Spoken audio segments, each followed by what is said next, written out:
Hello बच्चों, कैसे हो।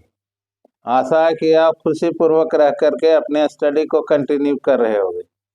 आइए आप ही के स्टडी को और आगे बढ़ाते हुए आज हम लोग सीखते हैं वॉइस। पहले हम जान लेते हैं कि वॉइस कहते किसको हैं। बोलने के तरीके को या लिखने के तरीके को ही हम वॉइस कहते हैं। दो तरीके से हम किसी बात को कहते हैं। एक ऐसा तरीका है जिसमें सब्जेक्ट इंपॉर्टेंट ज्यादा होता है, और दूसरा ऐसा तरीका होता है जिसमें ऑब्जेक्ट को ज्यादा इंपॉर्टेंस देते हैं। तो वैसे सेंटेंस जिसमें सब्जेक्ट ज्यादा इंपॉर्टेंट उसको एक्टिव वॉइस कहेंगे, और जिसमें ऑब्जेक्ट इंपॉर्टेंट हो जाए उसको हम लोग पैसिव वॉइस कहेंगे। अब हम सीखते हैं कि एक्टिव से पैसिव बनाने के लिए हमें परिवर्तन कौन से करने होते हैं। कुछ परिवर्तन यदि हम करना सीख जाएं तो एक्टिव से पैसिव बनाना हमारे लिए बड़ा आसान है। आइए जानते हैं क्या है। सबसे जो पहला है वह सब्जेक्ट और ऑब्जेक्ट को इंटरचेंज कर देते हैं। सब्जेक्ट और ऑब्जेक्ट ये दोनों इंटरचेंज हो जाएगा। सब्जेक्ट ले लेगा ऑब्जेक्ट का प्लेस और ऑब्जेक्ट ले लेगा सब्जेक्ट का प्लेस। पहली बात क्लियर है। जो एक्टिव का सब्जेक्ट है वह पैसिव में ऑब्जेक्ट के जगह पर जाएगा, जो एक्टिव का ऑब्जेक्ट है वह पैसिव में सब्जेक्ट बनकर आ जाएगा। दूसरी बात, always axillary verb is used. Axillary verb का प्रयोग अवश्य करें। कभी होता है कि हमारे एक्टिव सेंटेंस में एक्सिलरी वर्ब नहीं होते, जैसे प्रेजेंट इंडेफिनिट का अफर्मेटिव होता है, उसमें एक्सिलरी वर्ब की जरूरत ही नहीं, लेकिन पैसिव में तो हमें देना ही देना होगा। तो ये दूसरी बात ध्यान में रखनी है। और तीसरी बात रखनी है कि always we three is used in passive voice. किसी भी टेंस का बनाइए हमेशा भी थ्री का ही प्रयोग करना है। किसमें? पैसिव वॉइस में। और चौथा कि यदि आप ऑब्जेक्ट लिखते हो, सब्जेक्ट जो ऑब्जेक्ट आगे चलकर बनता है, तो उसके पहले बाई प्रीपोजिशन जरूर लगा दें। By preposition is used before object in passive. Passive sentence में जब आप ऑब्जेक्ट दीजिएगा तो जरूर बाई लगाइएगा। यदि ऑब्जेक्ट नहीं दे रहे हैं तो कोई जरूरत नहीं है, बाई का प्रयोग भी नहीं होगा। लेकिन यदि ऑब्जेक्ट देना जरूरी हो रहा है तो बाई प्रीपोजिशन अवश्य ही देना है। ये तो हर एक जगह लागू होगी, इतनी सारी बातें। अब है कि यदि कंटिन्यूअस टेंस का पैसिव बना रहे, कंटिन्यूअस का मतलब क्या? प्रेजेंट कंटिन्यूअस, पास्ट कंटिन्यूअस और फ्यूचर कंटिन्यूअस। तो कंटिन्यूअस में एक बात हमें ध्यान देनी रहती है कि बीइंग का प्रयोग जरूर कर दें। बीइंग प्लस भी थ्री उसमें होगा, ठीक है ना। बीइंग प्लस भी three is used in passive of perfect tense. Perfect tense का, no sorry, continuous tense. Continuous tense का कहीं भी पैसिव बनाइएगा तो उसमें क्या देना जरूरी हो जाएगा? बीइंग का प्रयोग जरूर करें, तभी उसका भी थ्री लिखे। और परफेक्ट टेंस का यदि रह जाए तो उसमें बीन का प्रयोग अवश्य करें। बीन प्लस भी थ्री, चाहे वह प्रेजेंट परफेक्ट हो, चाहे पास्ट परफेक्ट हो, चाहे फ्यूचर परफेक्ट हो, तीनों के परफेक्ट का जब एक्टिव से पैसिव बनाएंगे तो उसमें बीन का प्रयोग जरूर कर दें, है ना। तो इतनी जानकारी यदि है तो हम टेंस पर आधारित जितने भी वॉइस हैं वे सब बना लें। इतना परिवर्तन यदि हम करना जान गए तो हम टेंस पर आधारित जो अफर्मेटिव, इंट्रोगेटिव या नेगेटिव सेंटेंस हैं उसका एकदम एक्टिव से पैसिव हम बना सकें। तो ये इस नियम को एक ध्यान से एक बार देख लीजिए, और हम आपको एग्जाम्पल के साथ सारा पैसिव बना करके दिखा देते हैं। ये नियम हमेशा याद रखिए। अब हम लोग एक एक उदाहरण से इसको समझते हैं। पहले हम प्रेजेंट इंडेफिनिट का देख लेते हैं, एक्टिव से पैसिव कैसे बनता है। प्रेजेंट इंडेफिनिट का एक्टिव स्ट्रक्चर क्या होता है? एक्टिव स्ट्रक्चर होता है सब्जेक्ट प्लस V1 या V5 प्लस ऑब्जेक्ट, यही ना होता है। जब पैसिव का इसका स्ट्रक्चर होगा तब क्या होगा? तो जो ऑब्जेक्ट है वो सब्जेक्ट के जगह पर आएगा तो सब्जेक्ट बनेगा, है ना। और उसके बाद पैसिव में इज, आर, एम, इन सभी में से किसी एक का प्रयोग करें और उसके बाद V3 का प्रयोग कर दें और उसके बाद बाई के बाद ऑब्जेक्ट का प्रयोग कर दें। ये हो गया किसका? प्रेजेंट इंडेफिनिट के अफर्मेटिव सेंटेंस का एक्टिव से पैसिव का स्ट्रक्चर, एक्टिव का भी और पैसिव का भी। अब हम करके देख लेते हैं। जैसे father gives me a gift, है ना बच्चा।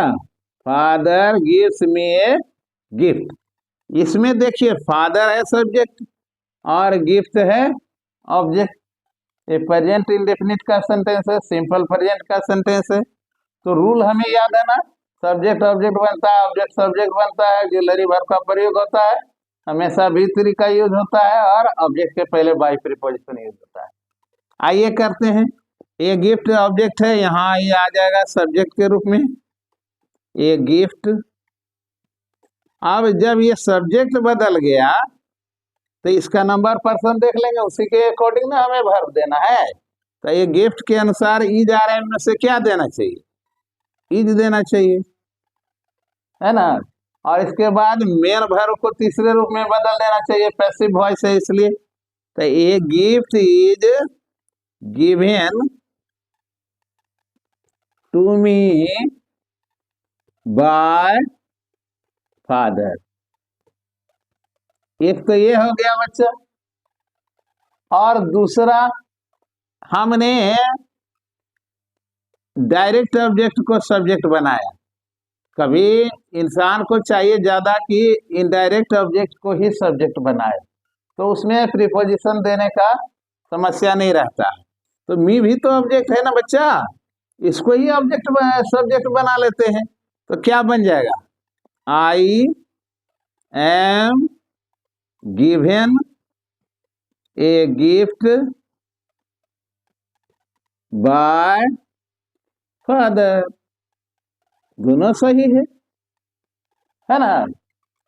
इस तरह से अफर्मेटिव सेंटेंस का एक्टिव से पैसिव बन गया। अब निगेटिव रहेगा तो क्या होगा? निगेटिव में डू डज का प्रयोग होता है ना, लेकिन ध्यान रखना पैसिव में कभी भी डू डज और डिड का प्रयोग नहीं करना है। तो कैसे बनेगा आइए देख लेते हैं। एक्टिव सेंटेंस जो रहेगा प्रेजेंट इंडेफिनिट का निगेटिव में, वह कैसा होगा? वह ऐसा होगा, his friend does not help him, है ना। ये है प्रेजेंट इंडेफिनिट का निगेटिव सेंटेंस। इसको पैसिव में बनाना है, जो रूल्स है उसको फॉलो करते जाना है। तो हिम इधर आ जाएगा तो क्या बनेगा? ही के साथ कहा गया है कि डू डज नहीं आता है पैसिव में, इजारे में आता है। तो ही के लिए क्या आएगा? ई जाएगा। ही इज नोट है तो नोट लिख देंगे, ही इज नोट। V1 है तो V5 में बदल जाएगा, सॉरी V3 में बदल जाएगा पैसिव में। तो he is not helped by his friend, ये हो गया निगेटिव का। और इंट्रोगेटिव में रहेगा तो, इंट्रोगेटिव में रहेगा तो कैसे लिखाएगा? डज सीता प्ले बॉल, है ना बच्चा। इंट्रोगेशन का चिन्ह जैसा कि पहले ही कहा जा चुका है, डू डज का प्रयोग नहीं करना है पैसिव में, उसके जगह पर क्या करना है, इज आर अथवा एम का प्रयोग करना है। तो बॉल जब इधर आएगा तो उसके अनुसार क्या देगा, ये तो लगता नहीं है, खेलकूद के नाम में ए एन नहीं लगता है। तो बॉल इज प्लेड भीतरी, इज बॉल प्लेड, हाँ इंट्रोगेटिव ना है बच्चा, तो इंट्रोगेटिव ही होगा passive. Is ball played by Sita, बस हो गया ना। अफर्मेटिव, नेगेटिव और इंट्रोगेटिव, प्रेजेंट इंडेफिनिट के तीनों तरह के वाक्य का बन गया। जो निगेटिव इंट्रोगेटिव का यहाँ आप देखें वह यस नो क्वेश्चन है। हो सकता है आपको डब्ल्यू एच क्वेश्चन का पैसिव बनाना रहे, तो क्या करेंगे, उसकी शुरुआत डब्ल्यू एच से होगी, कोई दिक्कत नहीं, सारे रूल्स रेगुलेशन सेम रहेंगे। जैसे what does your teacher teach you, what does your teacher teach you, है ना। तब यहाँ क्या कर देंगे, व्हाट से ही शुरू कर देंगे, व्हाट तो यहाँ रहेगा ही रहेगा। अब यू फिर इधर आएगा, है ना। तो what are you, what are you taut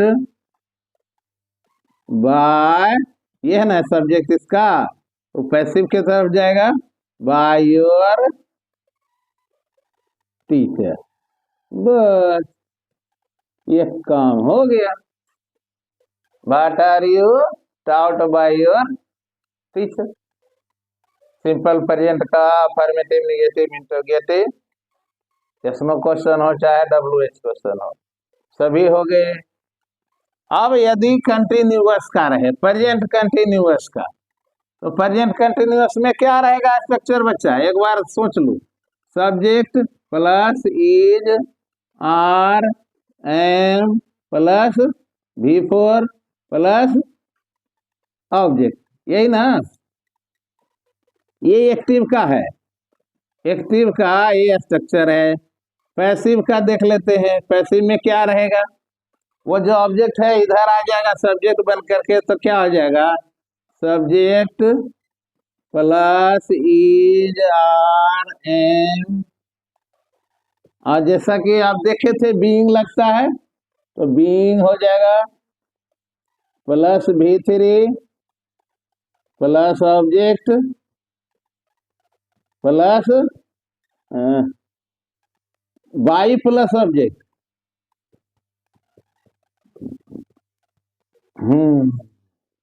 हो गया। अब इसी के अकॉर्डिंग बना लेते हैं, क्या, मदर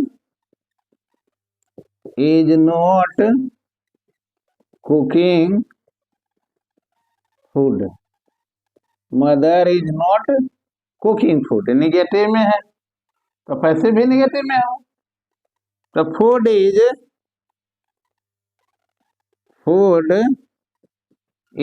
नॉट, देखो ये आईएनजी वाला है ना, तो कंटिन्यूअस को तो जैसे ही बनाते हैं पैसिव में, तो बीइंग प्लस भी थ्री, तो फूड इज नॉट बीइंग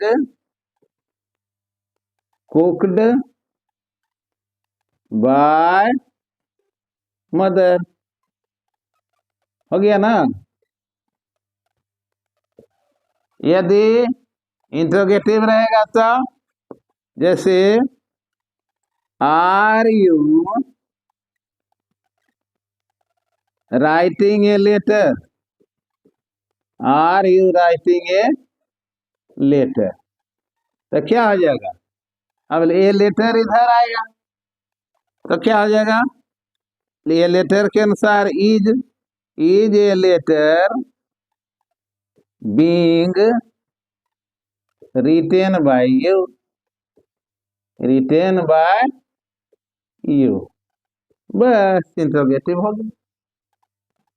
अब यदि WH वाला रह गया इंट्रोगेटिव, तो अब कैसे करेंगे?